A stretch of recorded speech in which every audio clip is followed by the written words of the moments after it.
Mother is on the live stream usually. We have shifted to a form that gets us on HD, I understand. And I saw it the other night during the Holy Spirit night.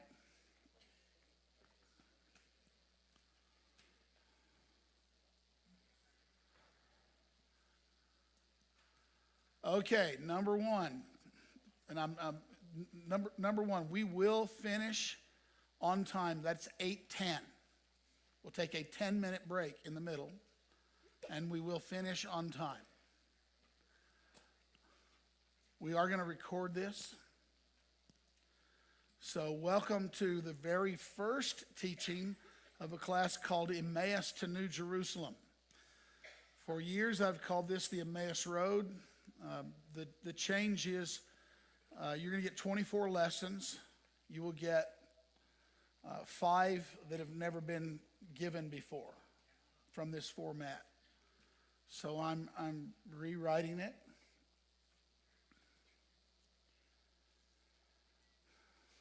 My passion was to understand the whole Bible.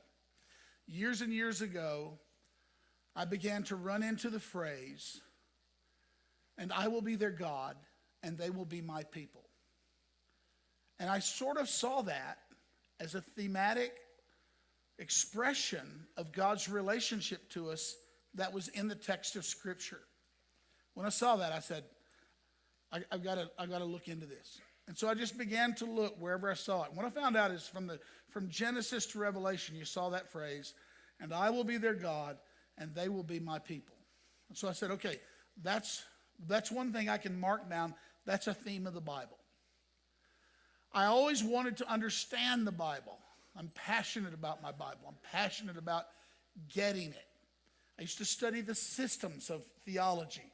I used to study Calvinism and dispensationalism and fundamentalism and all the isms that I could study to say, who understands the Bible?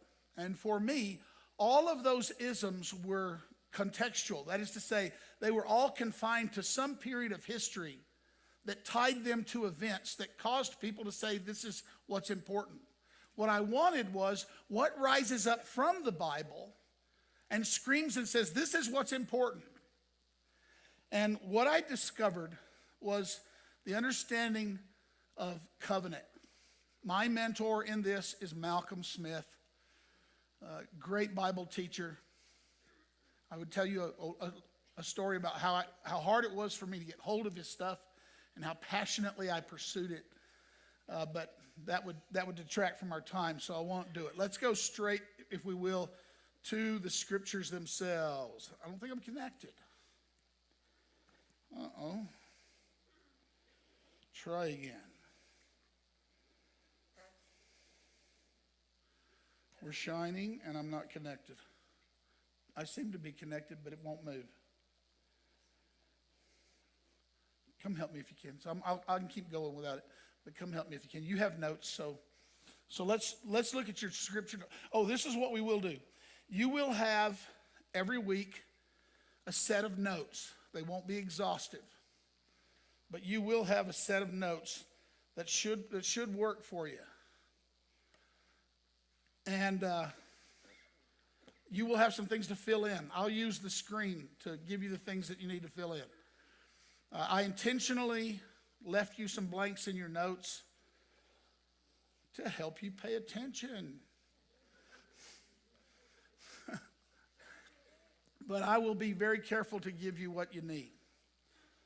We're going to start in Luke 24. That very day, 2 of them, that is 2 of the disciples, were going to a village named Emmaus, about 7 miles from Jerusalem. And they were talking with each other about all the things that had happened. While they were talking and discussing together, Jesus himself drew near and went with them. But their eyes were kept from recognizing him. And he said to them, "What is this conversation that you are holding with each other as you walk?" And they stood still, looking sad. Then one of them, named Cleopas, answered him, "Are you the only visitor to Jerusalem who does not know the things that have happened here in these days?" And he said to them, "What things?" They said to him, "Concerning Jesus of Nazareth, a man who was a prophet, mighty in deed and word before God and all the people, and how our chief priests and rulers delivered him up to be condemned to death and crucified him. But we had hoped that he was the one that was going to redeem Israel. Yes, and besides all this, it is now the third day since these things have happened. Now, do you catch that? Let me just pause there. Do you catch that? These guys are living inside of a story that they believe Jesus is the fulfillment of. Their life is converging on a set of events, and they think he's the fulfillment of it. We'd hoped that he was the one that was going to redeem Israel, whatever that means. And it's the third day, whatever that means. So they're living inside of a narrative. Moreover, some women of our company amazed us when they were at the tombs early in the morning and they did not find his body. And they came back saying that they'd even seen a vision of angels who said that he was alive. Some of those who were with us went to the tomb and found it just as the women had said. But him they did not see. And he said to them, O foolish ones, and slow of heart to believe all that the prophets have spoken. Was it not necessary that the Christ should suffer these things and enter into his glory?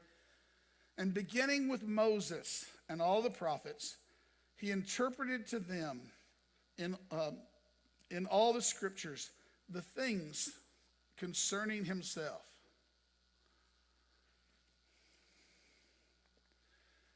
So they drew near to the village, the one to which we were going, and acted as if he acted as if he was going farther. I love this. Do you catch this? Jesus acted as if he was going farther. He did a little ruse on them. But they urged him strongly, saying, Stay with us, for it's toward evening, and the day is now far spent. So he went to stay with him. When he was at table with him, he took bread and blessed and broke it and gave it to them. And their eyes were opened, and they recognized him, and he vanished from their sight. I had that. Isn't that beautiful? By the way, I had the funniest thing happen last week. And I was in Dayton, and I was going to have to go spend the night in Champaign, Illinois, because I wanted to go see Happy Lehman, my friend. And I was sitting around the table, and they said, you got a place to stay? I said, nope, I'll go over there, and I'll start talking to people, and somebody will invite me over.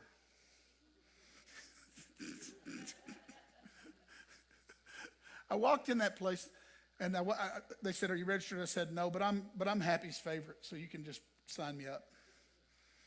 And of course, they're incredulous, but now they want to talk to me and find out who I am. We get talking, and as I'm talking to these people, a guy walks up and he says, who are you? And I said, well, I'm Happy's favorite. He said, where are you staying? I said, well, I don't know yet. I just got into town. And he said, well, I have an empty bed. You'll come with me.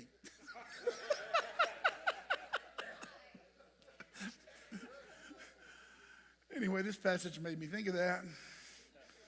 I still am full of ADD, so you'll get some fun along the way. He vanished from their sight, and they said to each other, did not our hearts burn within us while he talked to us on the road and when he opened to us the scriptures? And they rose that same hour and returned to Jerusalem, and they found the 11 and those who were with him gathered together, saying, the Lord has risen indeed, and he has appeared to Simon. And they told what had happened on the road and how he was known to them in the breaking of bread. There's so much in this text that thrills me. First of all, Jesus had said at the Lord's Supper that he would he would not break bread with them again until the kingdom came.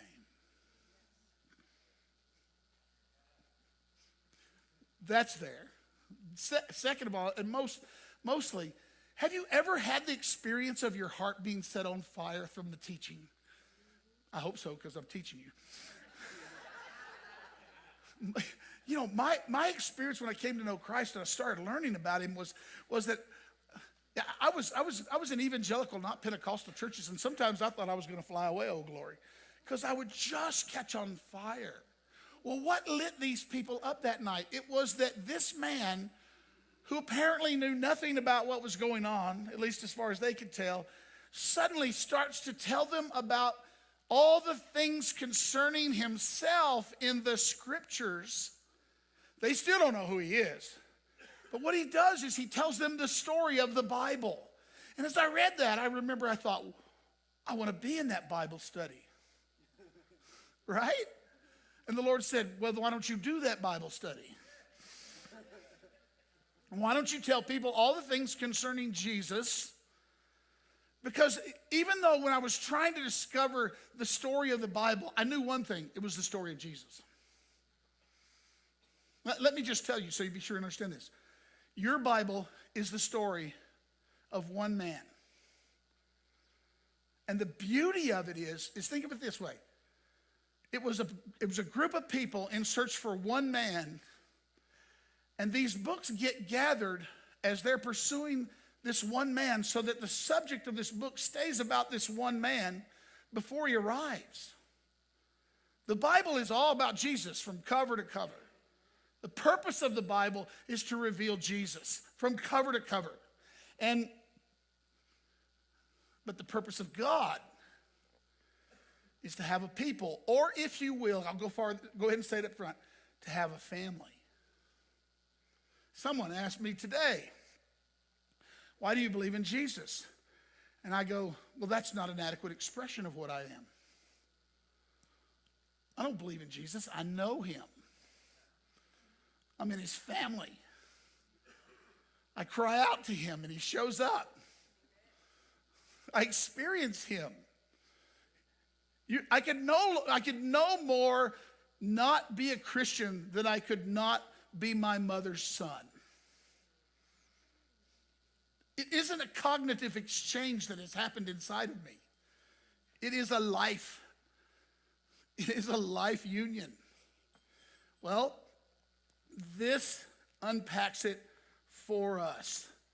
And this text says, beginning with Moses and all the prophets, he interpreted to them in all the scriptures the things concerning himself. Don't get confused by the beginning with Moses, because we need to note something. Moses lived about 1527 year BC. But he is the author of the Pentateuch. The Pentateuch is the first 5 books of the Bible. So when they said beginning with Moses, they meant beginning with Genesis, Exodus, Leviticus, Numbers, Deuteronomy. All right, so those writings cover the first events that go back perhaps as far as 4,000 years BC. And if you begin with Moses, you begin with his writings, not with his life. So beginning with Moses means beginning with what Moses wrote. Got it? Humor me. All right. Moses chronicled the story. In Genesis, he told us the story of creation and covenant. The word covenant. That's the unifying word of the Bible. And I'm going to nail it into you.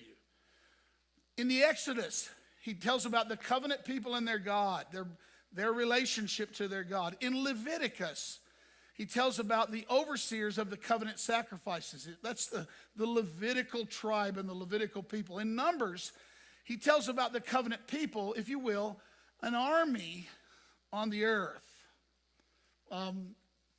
Numbers. I'm teaching on the book of Revelation for the young adults. I will show them a numbered army this week, the 144,000. The root of that goes back to the book of Numbers. And the book of Numbers is where we get a chronicle of the covenant people as an army in the earth. And then Deuteronomy, which is the covenant code respoken. Some people call it the land covenant. All right? So all these books are about what? Covenant. You're learning fast. You're going to do well. So what is a covenant? It is a binding agreement between two parties that can only be terminated by death. Got it? It is a union that don't worry, it'll be back up there for you in a minute. A union that places two parties in a familial relationship. So if you're in covenant with somebody, you are what? Your family. It is an act of self-giving love to another party, freely and without reserve. When you enter a covenant with somebody, you gave yourself away. You don't belong to yourself anymore. You belong to them. Covenant is the culture of God. It's at the very heart of the Trinity. Did you hear what I said? It is the very heart of the Trinity. Now, I'm fooling around with these things here. So did you get? I'm going to give you a chance to get this while I comment on this stuff a bit. All right, covenant. Let me tell you what a covenant is not. And what I find in the literature everywhere that people say it is. Here's what covenant is not. Covenant is not a contract. If you say it's a contract, I'll say you're a liar. In fact, a contract is the opposite of a covenant. A contract is an instrument that you employ to protect you from suffering losses. A covenant is a relationship in which you totally give yourself away. A contract is an instrument that you use because you do not trust somebody.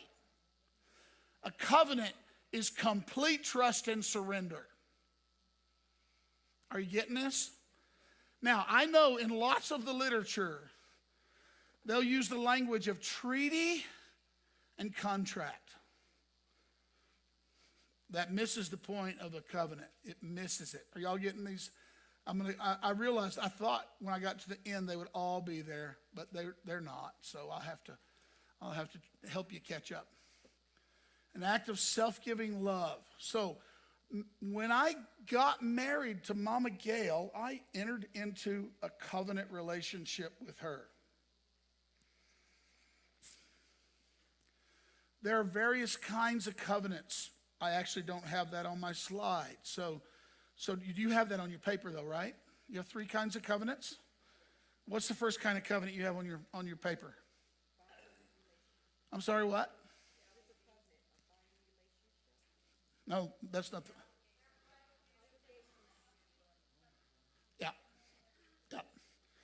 Yeah, that's... I left myself without some notes. You can tell that I'm on the fly. The 3 kinds of covenant. One of them is a kinship covenant.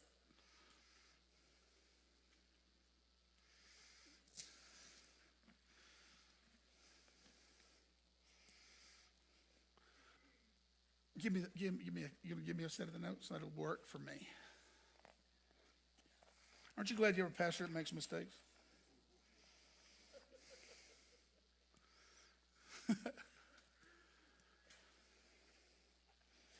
The middle one is called a vassal covenant. And we're going to make a big deal out of the vassal covenant. I've never done this before in this subject. In the vassal covenant, the obligations of the covenant are imposed on an inferior party. And I will show you the moment when Israel was offered, they were offered a covenant that would bring them into God's family. And they settled for a vassal covenant. They said, we don't want to be in the family. The third kind of covenant is where the obligations are by the superior party. And I don't have the name of that. I left it out. I left it out of the notes. And it's the first time I put them in there. One of the covenants is the obligations are on both parties.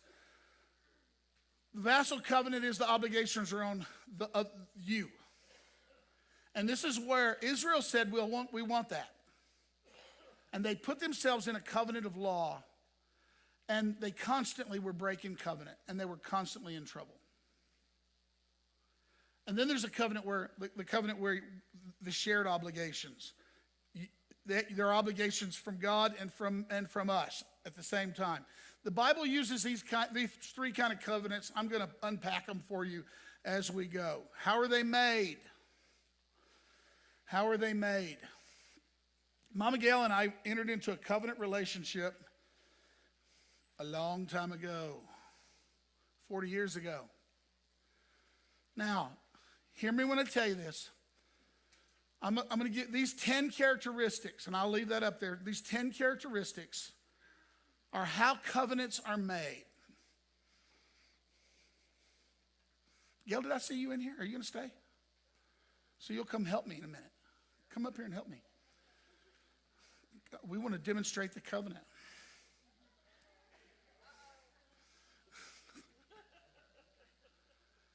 So here's what you find. In the Bible, whenever covenants are made, these are 10 characteristics of things that happen when covenants are made. Now listen to me. This is not saying all 10 have to be present.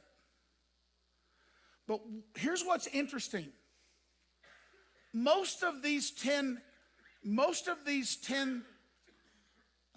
exchanges, characteristics, are present in a wedding ceremony. And most people don't know they're present. The first one is the partners exchange gifts. Usually it's in the form of clothing and weapons. If I give you clothing, what I'm saying is, I will always see to it that you're clothed. Can you put the fan on? And if I give you my weapons, I'm saying I will always protect you. When people exchange gifts, they are indicating that they want to enter into a covenant. My favorite story about this is when Gail and I first started going together. She was about 12 years old. How old were you, dear? 14? Yeah, you were a freshman in high school. When we first started going together, I bought her a present, and she bought me a present. And these presents expressed exactly what we were intending. Now, they didn't express all that's in that, but I went out and I bought a diamond-studded star sapphire. These do not exist anymore, people. You can't find them. You get a sapphire. You can't get these beautiful star sapphires. And it was, even at the time, an expensive gift for a teenage boy to give to a girl. You know what I was saying to her? I want to possess you.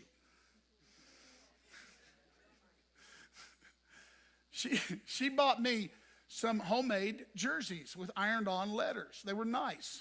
They said, I think you're nice.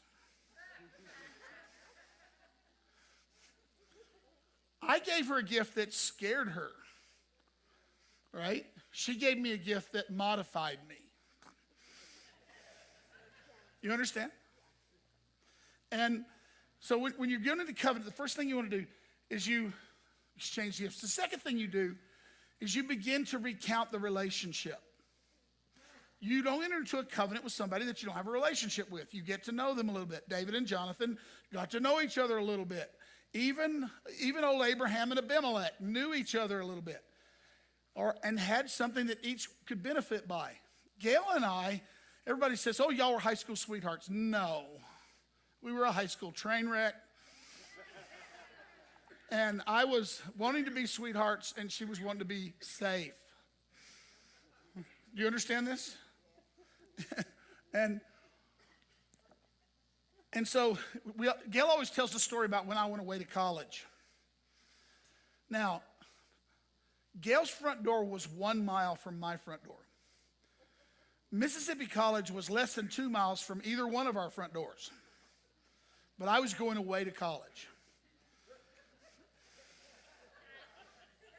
And so during the summer, before I went away to college, because the campus was like a foreign country to high school students, it was, we would talk about our relationship.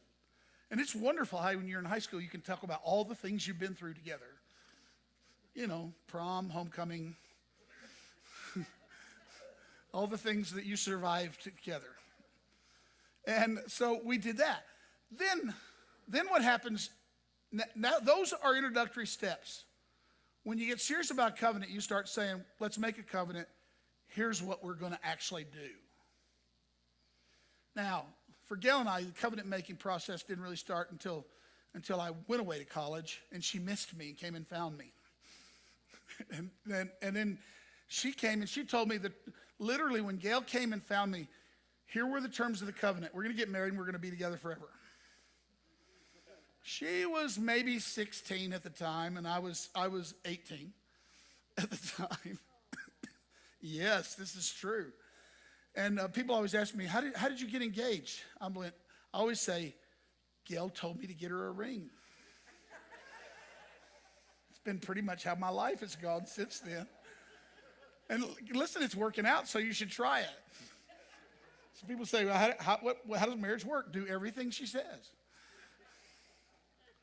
And give her some resistance. But when you make a covenant, you have to clarify. Listen, here's why. Not all covenants are total commitments. Some covenants are access to the well. But for the most part, covenants, they have clear conditions. And most covenants mean if you're in trouble, I'm in trouble. If I eat, you eat. Whatever you need, if I have it, it's yours. That's what most covenant making means. But you do clarify the terms and the conditions, the obligations and the responsibilities. And then there is the strange thing called the walk of blood. Mama Gail, can you come up here and walk with me? I don't know if she knows how to do it, but we can do it. You'll stand over there. Hello. Come here. So what would happen? What would happen is they would take an animal, and they would split the animal, and they would lay the parts of the animal out, and then the couple would walk through the parts, but they would do it in a certain fashion. It would go like this. They would take each other's hand, and they would walk the walk, and then they would be like this. And what that means is, now, I'm standing in her place, and she's standing in my place. This means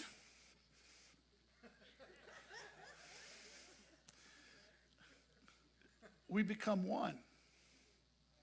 You understand this? Now, there's more than this. When you walk the walk of blood, you swear an oath. The oath goes something like this. May the Lord do to me as to this animal if I should ever break my covenant between me and you. Now, listen, two things. Can you go? She's always trying to get away from me. To no avail. Tell you some interesting things. What happens in a wedding? In a wedding, those first three steps happen. That third step is usually the go to the father, ask for the permission, get the blessing, all that. You say, well, where's the walk of blood? This church is a wonderful illustration of this. When brides come into this building, first of all, it's not like, a cathedral. But every bride who comes in here goes, there's no center aisle. And I go, there are only chairs. We can make a center aisle. I'm that much Moses. I can do that. Now, why do they want a center aisle? Because every bride wants to walk between the kinfolk to say her vows to her beloved. Every bride walks the walk of blood, kinfolk, to meet her groom, and every groom walks the walk of blood to take her home. You get this? And you're there swearing oaths of belonging to one another. Now, then you call upon the name of the Lord as a witness. When you make a covenant, the one who watches over your covenant making is one who is greater than you, God himself. Now, you say, well, what about that whole unto me according to this thing? What about that? That's actually in every wedding ceremony. When you say, until death parts us, you are saying, may I die if I break this covenant. Boom. And every time somebody hears that, then I have to preach a sermon on grace so that they'll get all right. But it's there. All of these vestiges are wrapped up in our wedding ceremonies. They're hidden there for us.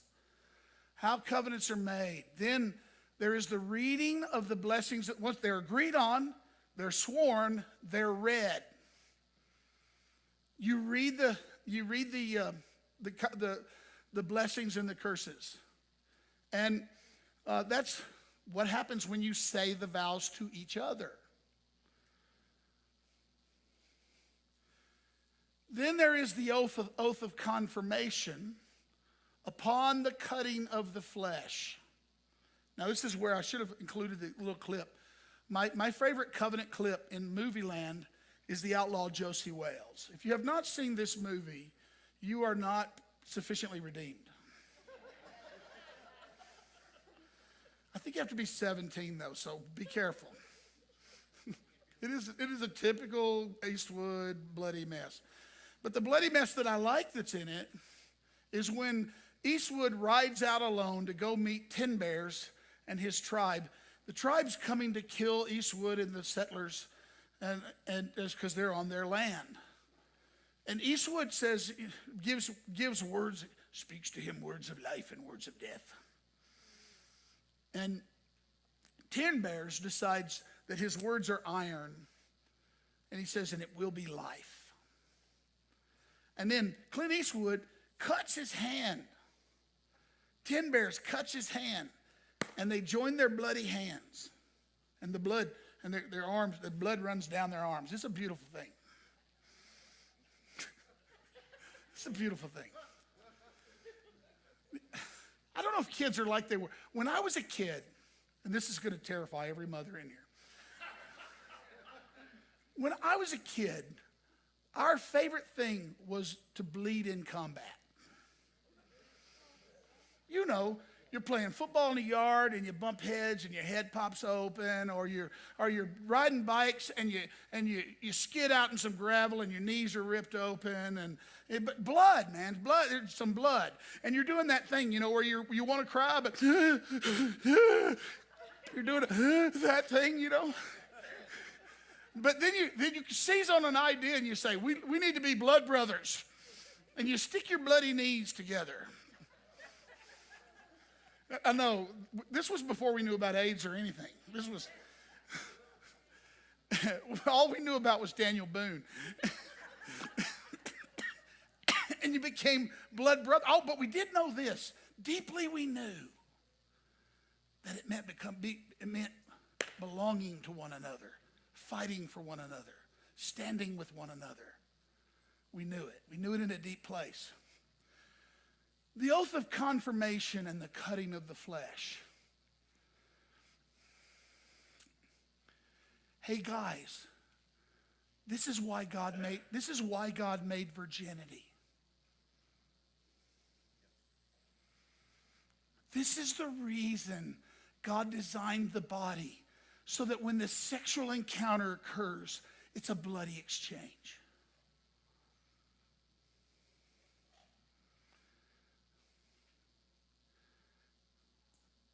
This is why it matters.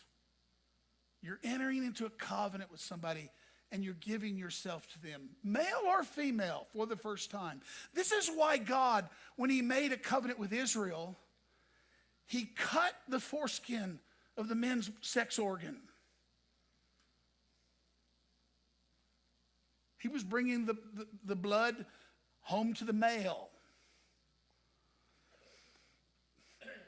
Sexual intercourse is a blood confirmation of the oath of covenant marriage.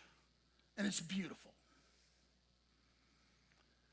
Then there's the receiving and giving of a new name. There's the exchange of names. Sometimes one partner does, and sometimes both. Then there's the covenant meal. The covenant meal is not the marriage feast. The covenant meal is what happens, and I always teach this to young couples because I hate going to weddings and seeing people smear their cake in each other's face. I don't like that. Because I tell them, what you don't understand is the ceremonial cutting of the cake and the giving of each other some cake and the giving of each other the drink is the covenant act of belonging to one another and swearing yourself to provide for one another as long as you live. It's as sacred as the Lord's Supper. It's the meal that seals the covenant. And then you have the feast. I can feel two things in the air. One is I can feel the real like and I can feel the discomfort. Some of you are going to go home and recut your cake. Now you're forgiven.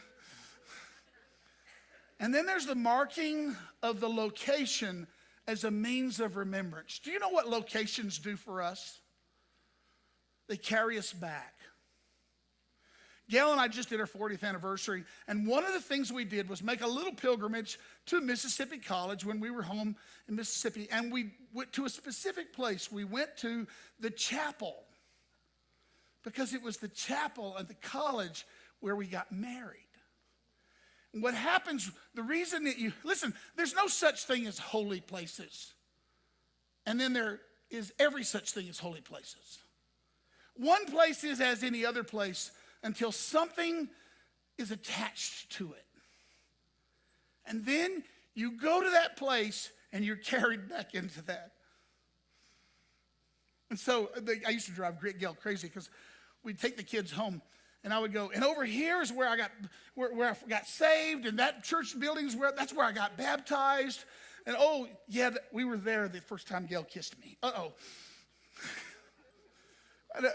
Clinton, Mississippi is the place of sacred memories for me. But you mark the place as a means of remembrance. Remembering is so important in making covenant because when your covenant grows frail, without memory, you can't rekindle it. In the book of Revelation, it says, when you forget your first love, go back and do the first things. And I say, go back to a place and tell the story of the place and rekindle the life of the place. Are you getting this? All right. I probably spent more time on that than I wanted to, but it's all right. Some examples of covenants. These are human covenants in the Bible. Abraham and Abimelech made a covenant. I love the story of Abraham and Abimelech on so many levels, but I love especially the story of where they make a covenant with one another. And I actually think I have the text of the scriptures. I think I have the text of the scriptures in your notes, right? I won't have time to go through these. I'm just going to refer to them. But what happens is, here's what happens when you make a covenant. When you make a covenant with somebody, everybody that's connected to you is obligated by your covenant.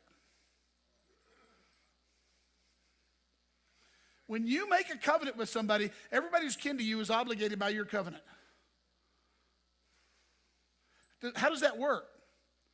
Well, I'll show you in the Bible how it works a little bit. But this meant that Abraham and Abimelech made a covenant over the use of land and over the use of a well and over their relationship. And this meant that all of their servants were obliged to honor that covenant. And in this case, Abimelech's servants had seized this well and were forced to give this back. This well is called Beersheba. Beersheba is the oath of the sevens. There were it's the well of the sevens. At this well, there was a swearing made, and there was an offering of 7 sacrifices. And the word for oath, there's different words for oath, but the word for oath that's used there is the word 7. Now here, just catch this. What's that mean? He said when they were oathing, they were sevening themselves. 7. What does that mean? You'll catch it later, but it goes like this. When God fulfilled the covenant of creation, it was on the 7th day, and God entered into his rest. And the 7 was now the sign of God's everlasting covenant of creation. Are you getting this? Now, when they used that word 7 to seal an oath, they were saying, this oath is as good as the one God made. And 7, from the time of the seventh day creation, the number 7 becomes probably the most significant number in the Bible. And here I tell you, it has to do with covenant sealing or commitment. Then there's a covenant that Joshua makes with the Gibeonites, and I love this covenant maybe as much as any in the Bible, because the Gibeonites were people who lived in the land that was promised to Joshua and the children of Israel. And Joshua and the children of Israel were sent in to possess the land. The Gibeonites said, they're going to come slaughter us, we're going to be destroyed. So what we have to do is figure out a way to make a covenant with them. So what they did was they put on old clothes, they gathered stale bread and old food, and they went out and wandered out and met in an open field Joshua and his armies. And they said to Joshua, we're just passing through this land and all we want is safe passage. Make a covenant with us that you will not hurt us. And Joshua says, you live here? No, we don't live here. We're just passing through. They lied. You need to hear this. They lied. Well, Joshua messed up on 2 levels. 1, he didn't check it out. And 2, he didn't inquire of the Lord. And he made a covenant with the Gibeonites. Now catch this. From that day throughout Israel's history, God would not allow Israel to harm the Gibeonites. And he made them treat them as if they were members. Now they turned them into servants, so they didn't have the highest membership level. But their lives were spared. Now, hear this. They were deceived into a covenant. And God still said you have to keep it.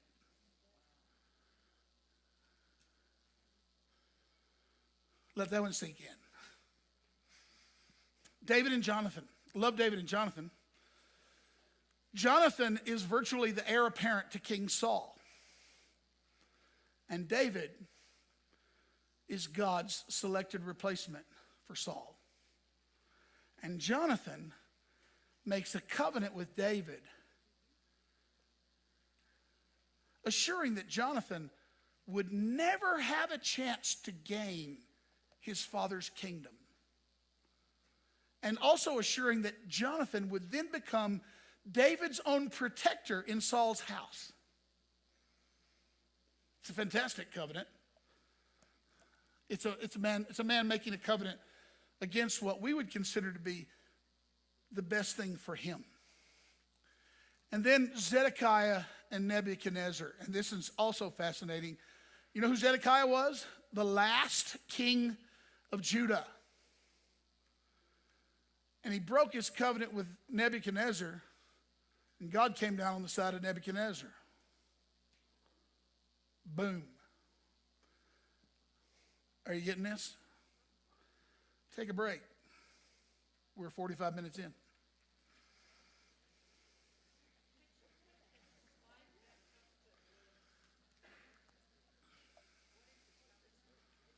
Yeah, because okay.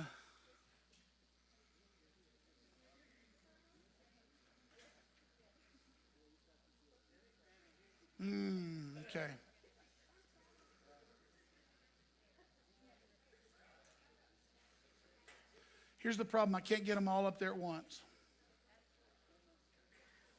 So I made the mistake of, when I was preparing it, it looked like at the end they would all come up there at once. They won't. 10-minute break. That's all we're going to take, and then we're coming right back.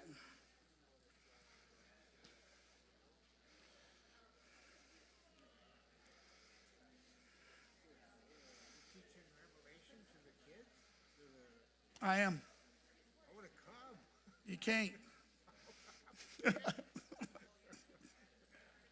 Yeah. What was the Deuteronomy? What's that covenant? Oh, actually, I just gave you kind of the theme. It's not a covenant. Those are. It's kind of. What I gave you was the theme. It's the second law. Deuteronomy means second law. Yeah.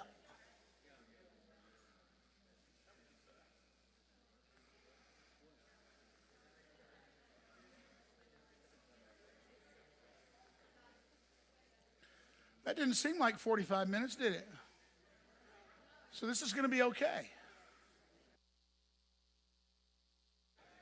Anybody got questions while they're doing that? Because I got nothing else to do. When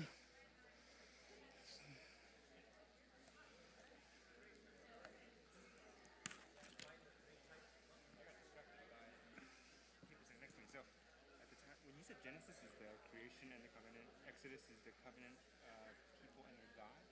Covenant people and their God. And then Leviticus is the overseers of the covenant. The Levitical priesthood. And Numbers is an army. God, it's God. God's. I want to get it how I said it. Let's get it how I said it. It's right up here. The covenant people, semicolon, an army in the earth. God's covenant people are an army. And that theme remains through the Bible. I don't care how much it offends people. Who's an army? Find the 3 different types of covenant. Oh, yeah, I need to do that. Thank you. And Deuteronomy is the Here, do something for me.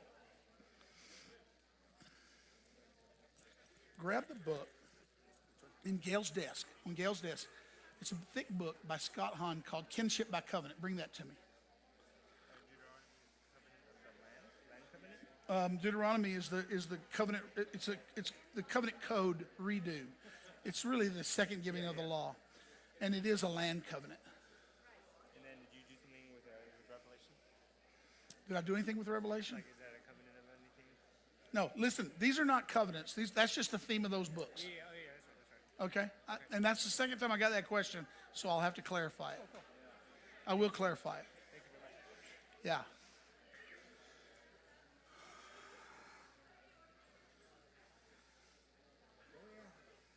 Change Revelation at all? Huh? Would you change it at all? Yeah, of course I'll change it. Are you disciples? Huh? Dropping none beauty? What? I like being on. I was going to answer questions.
Test, test. Hey guys, can I step up? I want to go ahead and I want to correct what I missed, and so I want to take a little bit extra time. I'm going to correct what I missed in that one. Let me give you the three kinds of covenants. From top to bottom, the first covenant is a kinship covenant. That's the first one. These are important. The second one is a treaty covenant, which, yes, is more like a contract than a covenant. The vassal covenant. The vassal covenant is a treaty covenant. And the third is a grant covenant. And the descriptions are as they are on your paper. The first one is a kinship covenant. The second one, the vassal covenant, is a treaty covenant. And the third one is a grant or a grant type covenant. All right. I was fooling around with things on my keynote that I've never done before, and so I got messed up a few times, as you can see. All right, let's touch this. No, I'm still not going into this stuff yet until I'm gonna wait till right on the hour. People are asking me about the book of Revelation. It's funny because some of you guys really want it. I'm trying to teach it to the young adults, and they're running from it.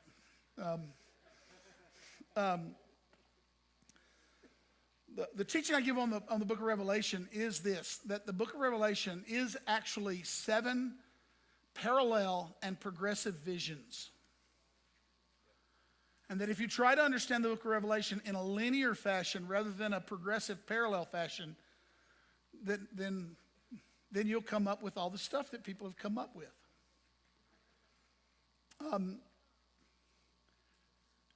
And I personally believe, there's 3 basic beliefs on how the book of Revelation turns out. One is that it's a futuristic book, and that it all sort of kicks off in chapter 4 with the rapture. The second one is that it's a past book and describes the destruction of Jerusalem at the hands of Rome, and that the book is a coded expression of what Jesus was talking about on the Mount of Olives when he told them about the destruction of Jerusalem. And so that the book is mostly past.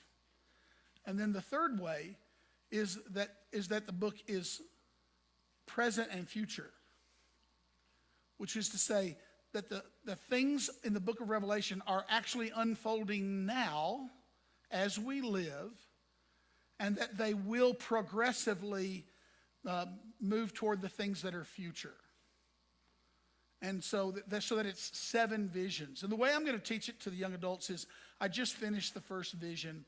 I'm only going to teach like one or two messages per vision, because I'm not going to try to teach them this book on Sunday nights for 2 years. So I'm going to teach it more like 3 months. I'm going to teach it in something like 3 months. And their heads will be spinning, but at least they'll be interested. Let me just say, don't hate people over the interpretation of the book of Revelation. Just don't. It's such a waste of energy. Try to learn what you can from all of them, and understand this, that the real meaning of the thing is he's going to win. And we're going to get in on the victory. And as my professor used to tell me, he said, the only thing I'm sure about the book of Revelation is that when it's all done, nobody's going to say, see, I told you so. All right, now we're ready to get back to our lesson. We're at 7:30 on the dot. Did I squeeze myself? I did squeeze myself.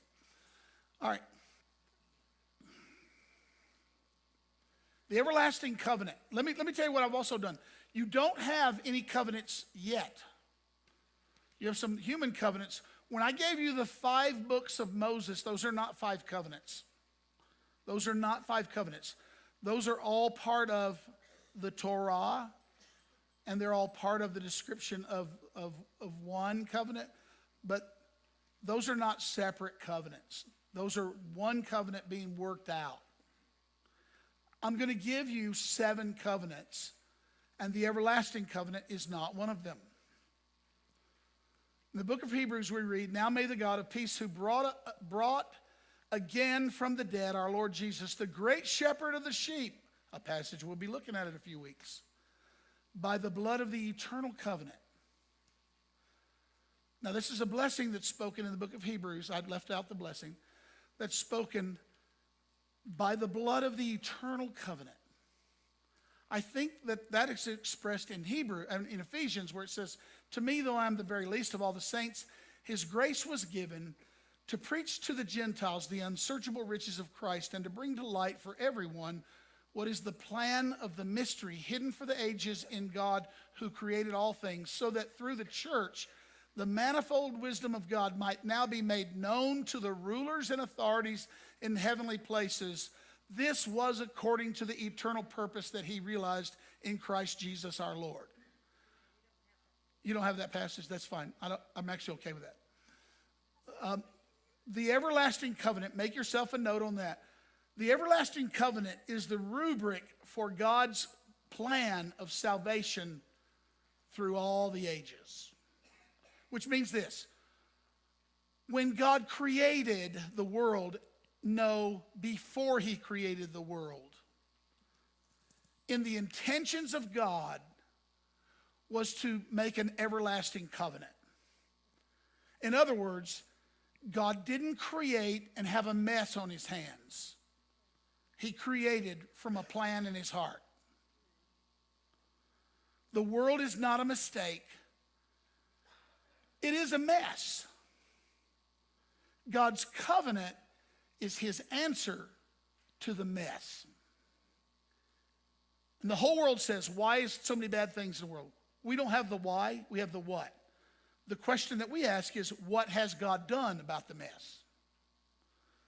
The why, the only why I can give you is God created the world because he's a lover and wanted an object for his love. One who loves must have those to love. Why are we a mess? Because the only way people can love is if they're free to love. And people who are free make a mess.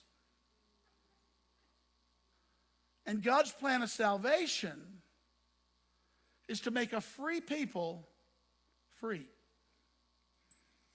A people who were free to turn from him to make them free in him. And that's the gospel. Now, there'll be some themes as we study covenant. The overarching theme is the love of God. I don't remember how I wrote this out in your notes, so I'm just going to go through this fast because I don't have time. One of the most important phrases, we all know the phrase, the love of God. But I'm going to just, this whole thing, if you want to know what it's about love. Creation's about love. Redemption's about love. Our life is about love. God is a lover. God created for love. You were made for love. God designed you to love. There's nothing that the devil wants to do more than shut you down from loving, than to wound you and make you unloving and unable to love. The next theme is the righteousness of God. Now, here's how people hear the righteousness of God. People hear the righteousness of God as a list of all the things you shouldn't do, and the righteousness is those who don't do them, or the undoing of them. That's not what it is. The righteousness of God is simple fidelity to the covenant. When God counts you as righteous, he is counting you as in right standing with him in light of the covenant. It means that you're not standing before him in the status of a covenant breaker, but you're standing before him in the status of a covenant keeper. And it's not because of you, it's because of him. Loving kindness is a word that's translated, it's a word, some of you know the word hesed in the Hebrew, or chesed. It's kind of like the word agape in the New Testament. And the best translation for it that I think of is loving kindness. It can be translated by mercy or kindness or compassion, but loving kindness. And what it means is how God treats you when he's in covenant with you. Loving kindness is you take the very best marriage, and the exchange of life that happens between a married couple is loving kindness. It's how you are to somebody. The phrase of remembering, I've already touched it, so I won't go into it much. But all through the Bible, you'll see it says God remembers his covenant. What does that mean? He treats you the way the covenant calls for you to be treated. And so when Israel goes into Egypt, they're still in covenant with God. When they cried out to God, God heard their cry and delivered them. Hey, just for fun, how many of you have had this class with me before? Bunch of repeat sinners. Let's do it another way. How many of you have not had this class with me before? Oh, I like that. Can I really ask you to please stick with me for 12 weeks? Because we'll have fun. It's more fun when we're together. And if you do miss, we're gonna make an arrangement. I guess right at the end, we'll tell you what the arrangement is for if you do miss, how you can catch up. And then the other word is God's compassion, his disposition of remaining in love for us while we are sinners. His disposition of rescuing us while we're in a pit. That's loving kindness. Now let's go to the covenant of life. I've stolen away a bunch of my time, and I've got to get this done. The covenant of life. All right, this is the first covenant of the Bible, and there's 4 ways to say it. Some people call this the covenant of works. Some call it the creation covenant. Some the Edenic covenant, and I like to call it the covenant of life. I would prefer creation or the covenant of life. Someone asked me recently why I don't call it the covenant of works. Now, hear me when I tell you. If you were in a Reformed study of covenant, they would begin with the covenant of works. Actually, they'd begin with the everlasting covenant, but then they'd move to the covenant of works pretty quickly. And they would say this is the covenant of works. In other words, where you're justified by works. And I say no. I say that what Calvinists have done is taken their theological construction and imposed it on the covenants. This is not a covenant of works. Never is works the means of salvation and the basis of a relationship with God. This is the covenant of life. This is where God unilaterally decided to bring life. He decided to bring life and to create a good world. God's original intention for mankind is expressed in these phrases. Then God said, let us make man in our image and after our likeness, and let them have dominion over the fish of the sea and over the birds of the heaven, and over the livestock and over all the earth, and over every creeping thing that creeps on the earth.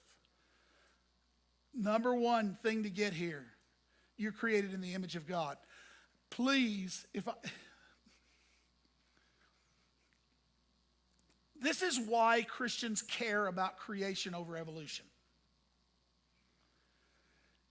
If evolution is true, you're not in the image of God.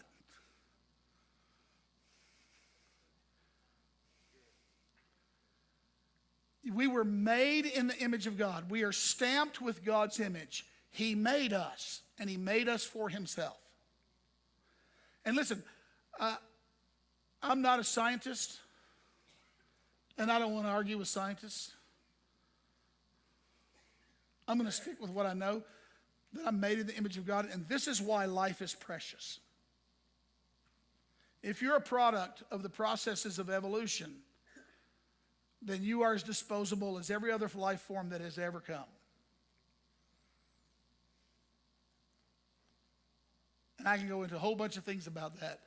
But the image of God is the image of God is the foremost doctrine in creation that you should never lose. Man made in the image of God. And then we were made to reign and rule creation. Get this. Hear when I tell you this. This is offensive. Be offended. God's original creation, man was made to be king. You are kings in the earth. You are lords in the earth. You are rulers in the earth. You were designed to reign and rule. Now, hear me when I say this. God's original plan was for a man to rule in the universe, and God never abandoned his plan. And if I could just say the end from the beginning, Jesus is God's man to rule and reign in the universe.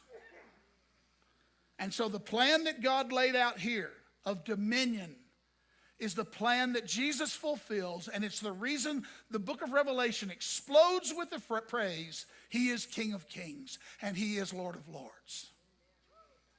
And this is why the early Christians would die before they would say, Kaiser Kuriu. They would not say Caesar is Lord. They insisted that Jesus was Lord with their very blood. They would not say, we can say Jesus is Lord even though we can say Caesar is Lord even though we know he really is not, in order to save our skin. No, they died. God's original assignment for mankind, be fruitful and multiply. And God blessed them, and God said to them, be fruitful and multiply, fill the earth and subdue it. Have dominion over the fish of the sea and over the birds of the heaven and over every living thing that moves on the earth. Once again, this is where Christians come into conflict with worldly values, because the world says, we've already been fruitful and multiplied enough, it's time to do something else. Here's what I'm saying to you. God created and designed you so that you would participate with him in creating life. There is nothing. This is where the women have it all over us, guys. The women who are giving life and experience God in his creative act, in this recreative act of life. Know this also. Everything that God did, he spoke and it happened. The one thing he didn't speak into existence is mankind. He fashioned and formed him and breathed into him the breath of life. And don't forget that for our study. He fashioned and formed him, breathed into him the breath of life, took from his side and fashioned and formed the woman for him. And when the woman gives forth life, she is fashioning and forming in her womb the likeness of God. What a privilege and an honor. Also, it is in the book of Genesis that we will learn that our Redeemer will come forth born of a woman. We learn it here. We'll learn it next week in some detail. So here is being fruitful and multiply and exercising, having dominion.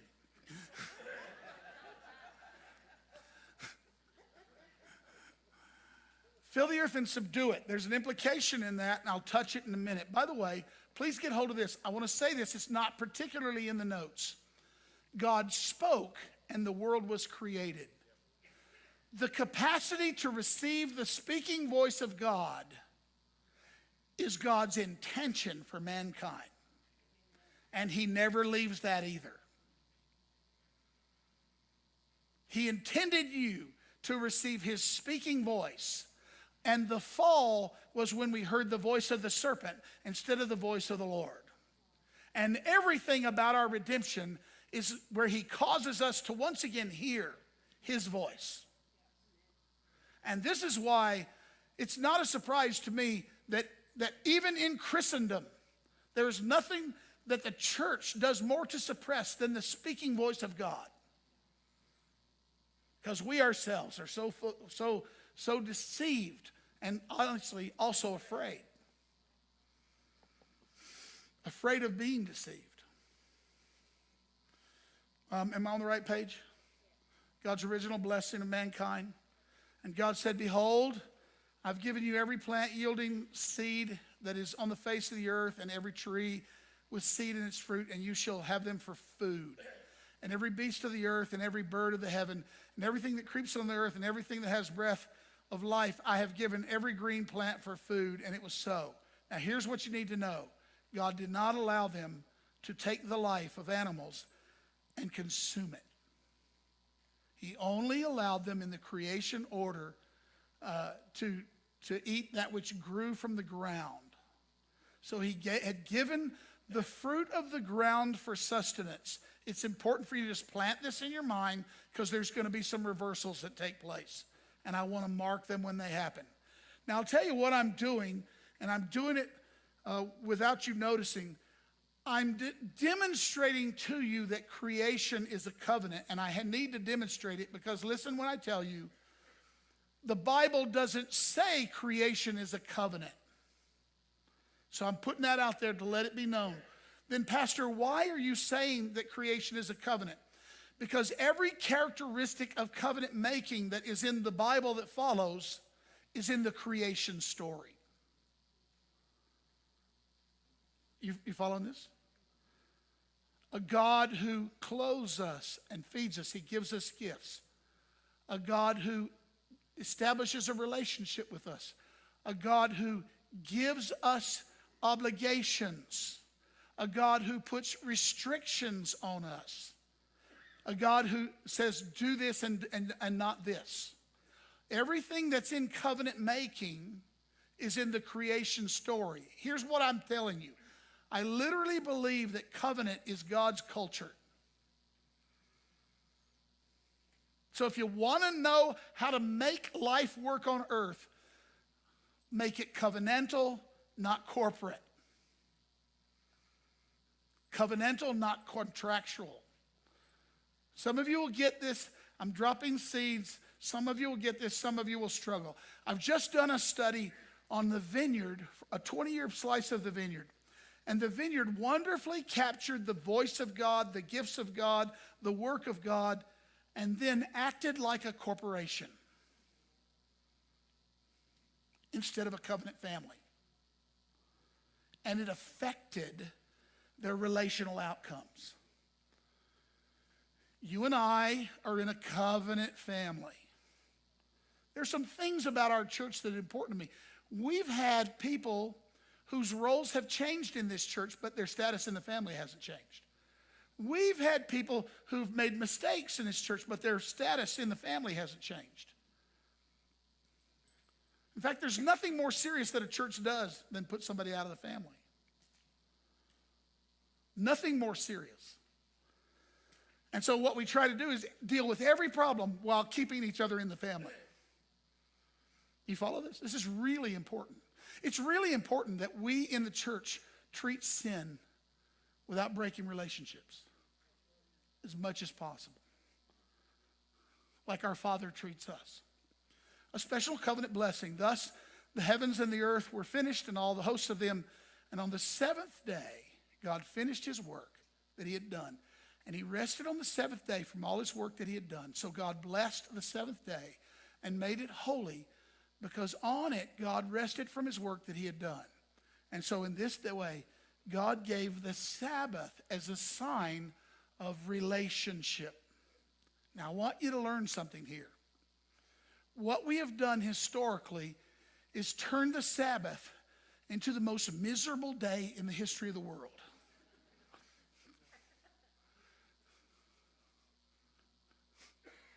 Sabbath simply means seven.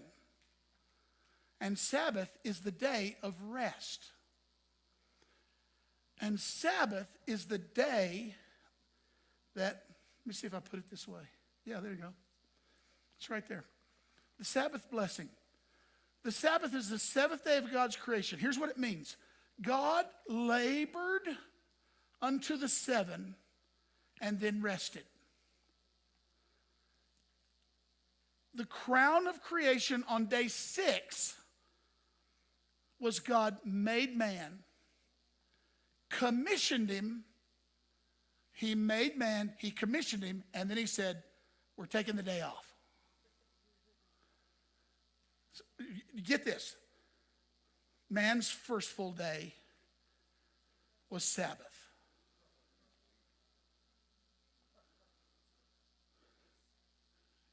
God made us for the Sabbath day. Now, let me be sure you get this, what this means. First of all, it's a sign of the covenant. The Sabbath is a sign of the covenant. People who know how to Sabbath, and I want you to understand something. Sabbath is bigger than a day. Sabbath is a relationship. There are lots of people who keep a day who don't keep a Sabbath. Sabbath is what you enter into when you get saved. Sabbath is what you were created for, and it's where this thing is headed. Rest is a gift of the covenant, and rest is a synonym for faith. Rest is a synonym for faith. Why? Because the only way you take a day off is if you're not worried. The only way you don't do something is if you rest in the fact that it's done. The people who rest in God are the people who trust in God.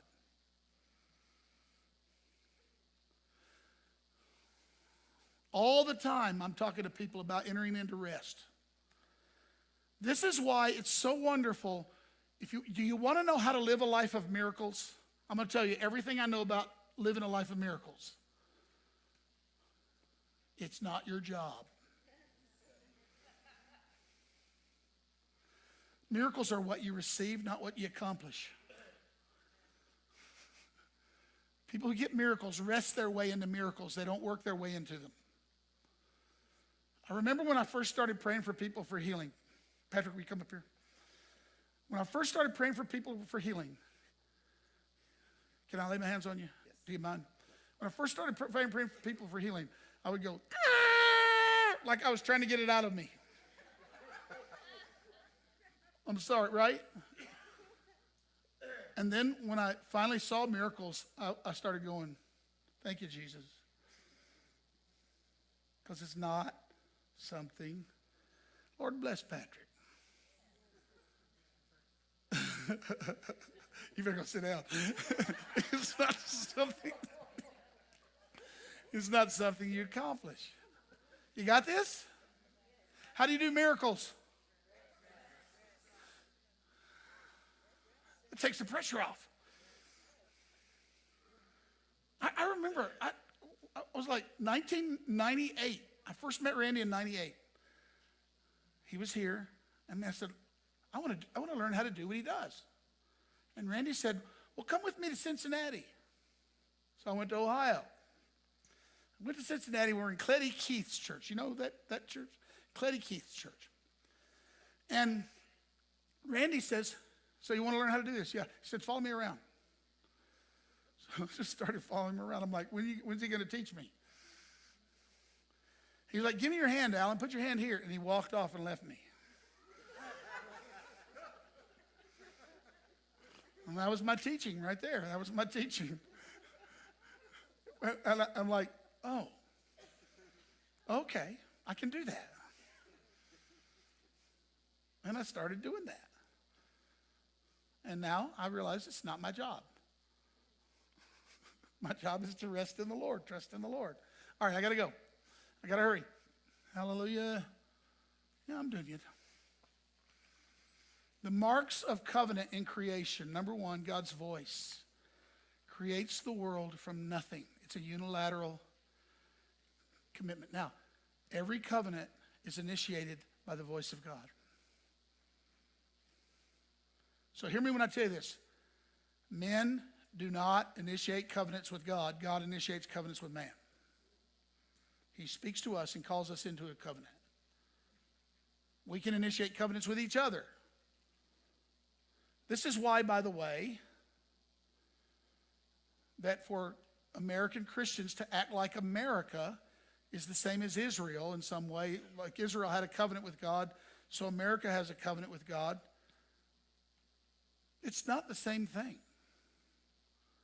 The covenant that God gives is the covenant we receive, not the covenant we initiate. Just telling you. Covenant has parties with obligations and responsibilities. This is restating things we've already stated. Covenant has blessings and curses. Blessings and curses. When you enter into a covenant, you take on yourself the curses of that covenant. It has a sign that identifies its members. By the way, I don't wear the sign of the covenant. I don't wear a wedding ring. Most of you wear the sign of the covenant. I'm amazed at how seldom anybody asks me, Pastor, why don't you wear a ring? I figure I'm so ugly I must be safe. But I don't wear the ring. The ring is the sign of the wedding covenant. My wife gave me permission to take it off, but that's because She rests in our relationship.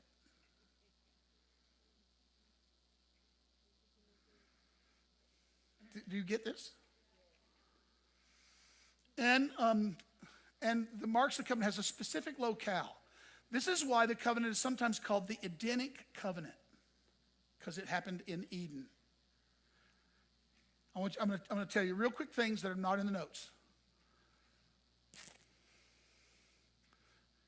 The human family experiences 3 separate locales in the Bible: Eden, the antediluvian world, and the present world. Eden, the pre-flood world, and the post-flood world. In Eden, you couldn't die. You live forever if you didn't eat the fruit. In Eden, you didn't die. In the antediluvian world, you could live for 1,000 years. That's about the lifespan. In the post-diluvian world, 70. Y'all say 120, but I don't think that's what the Bible says. 70 is pretty clear. Lifespans are shortened. So life becomes increasingly fragile in this covenant unfolding. But it has a specific locale. Now, hear me when I tell you, Eden is the holy of holies of creation. Because Eden is where man was face to face with God. And salvation is trying to get back to face with God. I'll show this to you in some covenant pictures. We're almost done. Are y'all exhausted? Is this too much? Okay, what does it mean to carry the image of God? 7 things. 1 is to be capable of self-giving love. The image of God, if those who bear the image of God are capable of self-giving love. Now, to be clear, animals can do that to some degree. Before we're done, we'll make some differentiations that animals are not capable of. But self-sacrificing love, for the most part, animals do self-preserving love, but humans are capable of self-giving love. Capable of choice. Notice that I don't like to say free will. One day I'll have a discussion of free will. I don't actually believe that free will exists. You say, what? I believe goodwill, I believe choice exists. I believe limited self-will exists. But total free will doesn't really exist. I'll enter that argument to you someday. But we're capable of choice. We're capable of self-reflective thought. We ask the question, who am I? I'm sorry, your dog never thinks about that. But we are constantly contemplating ourselves. And, oh, by the way, we are constantly in search of affirmation of who we are as a self. Or, if you will, praise. We're capable of rational and abstract thought. We can work out science problems, some of us. And abstract thought. Abstract thought. What is abstract thought? That's beautiful. It's an abstract evaluation. We're capable of delight and joy. We're capable, and here's where it grows a little dark. We're capable of dominating everything except the Creator. Image of God means we're capable of dominating everything except the Creator.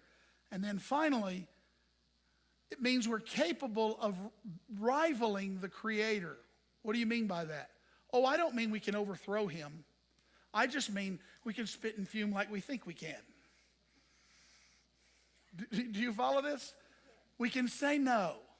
My professor in seminary used to say, the great problem of humanity is His God Almightiness. The problem is not that we don't believe in God, it's that we think we're Him. I'm going to go quickly. The conditions of the covenant. to have dominion. I'm going back over this. Man is God's own representative to creation. So we are the priest of creation. And frankly, if you understand God's ways, there's no such thing as secular and sacred realms. If I could get people to stop thinking that way, I could make some progress. Secular and sacred realms. To think as a secular person is to think of a realm where God is not. Secular basically means no God. And what the world has gotten us to do is to be secular and sacred persons and to divide these things in our life and in our mind. And by the way, America's really getting funny. The separation of church and state has become the separation of church from everything. But there's not that. That stuff doesn't exist. To have dominion and to subdue it. This is very important. God's command to subdue means that there's going to be some resistance. There it is. It means there'll be resistance. Spiritual warfare comes in the sinless condition. Even when mankind was sinless, he's told to subdue. That means you're going to have combat. It also implies the capability of overcoming. God gave man everything that man needed not to give in to Satan, which was this, his word. Don't deviate from it, modify it, make it easier. The blessing of the covenant. I got to go fast, so hang with me. One of the blessings of the covenant is work. Hear me when I tell you, work is not part of the fall. Work is part of the blessing of the creation covenant. You were made to work. It makes you like God.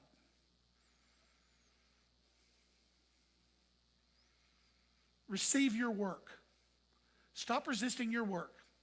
Stop acting as if your work is a curse. It's a blessing. You were made to work. God designed you to be a laborer. And it ennobles the one who is created. You want to crush man's spirit, make him dependent. Take away his work. Take away his ability to work. Make his work meaningless. In prison camps, they know how to beat you down. Dig a hole, cover it up. Dig a hole, cover it up. In other words, make work meaningless. You can destroy the spirit of a man. But as long as man is working, I often am very jealous of people who build things because they can look at it when they build it. Everything that I do comes back to me needing more repair. Not everything, because I see a lot of good things happen. Listen to this. Nakedness was not shameful. Now, the way you overcome the shamefulness of nakedness is not to take off your clothes. But in the sinless state, the body is the servant of the spirit and does not dominate. Sin causes the body to dominate the spirit. But in the sinless state, the body does not dominate. And in the sinless state, there's no sense of rejection or vulnerability. Doesn't exist. That's the state of innocence. Once more, the blessing of the Sabbath. Mankind was created for Sabbath rest. There's that promise again. You were, I'll say it again. God created and man entered into creation. God labored unto rest and man labors out of rest. Our first duty was to rest in God, and then we could labor. By the way, this is kind of like the marriage. What's the honeymoon? Go away and know each other, and then go home and get back to work. Go away and rest in each other, and then you can go to work. God rested. Was he tired? Let me just go quickly and say, God didn't rest because he was tired. He rested because he was finished. How many of you are artists? Let me see artists. Okay, when you're doing a piece of art, how do you know when you're done? Right? How do you know when you're done? An artist goes, and puts his brush down. He enters into his rest, and he enjoys what he has done. God's more like the artist. He doesn't rest because he's tired. He isn't tired. He's finished. And much of what we'll learn is about how God is finishing. The Sabbath invitation. God created, man was to subdue and have dominion. There was no eighth day. Man had entered into God's rest and would labor out of rest. Last thing, and I think this is actually the last slide. Is this the last slide? Hallelujah. Yeah. It's 8:07. I got to go longer. The loss of rest was the price of the fall. And that's where we'll pick up next week. Where man enters into sin and loses his rest. The loss of rest is the cost of a broken covenant. Okay, let's stand together. I want the children's workers to rise up and call me blessed. Okay, before we go,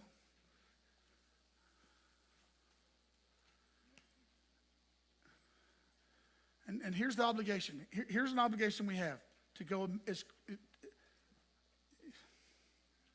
When I make this call, the second thing I'm going to say is still true. So I'm going to call you if you need prayer to come forward. You still have to see to it that your kids are picked up right away. So that means your spouse takes care of that if you're getting prayer.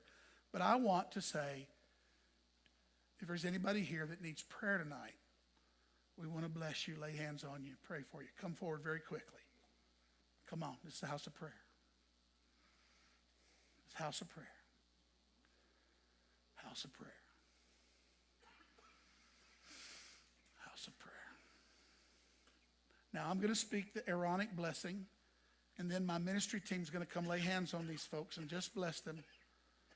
And then you're going to go and take care of the children, okay? Hey guys, thanks for coming tonight. You don't know how I'm encouraged. Is this going to be worth your while? Yes. All right, we're gonna have a good time. I wasn't asking for that. Mom, I love you. Now may the Lord bless us and keep us and make his face shine on us and be gracious to us and lift up his countenance on us and give us his peace. In Jesus' name, amen. Ministry team, come lay hands on these folks and pray for them.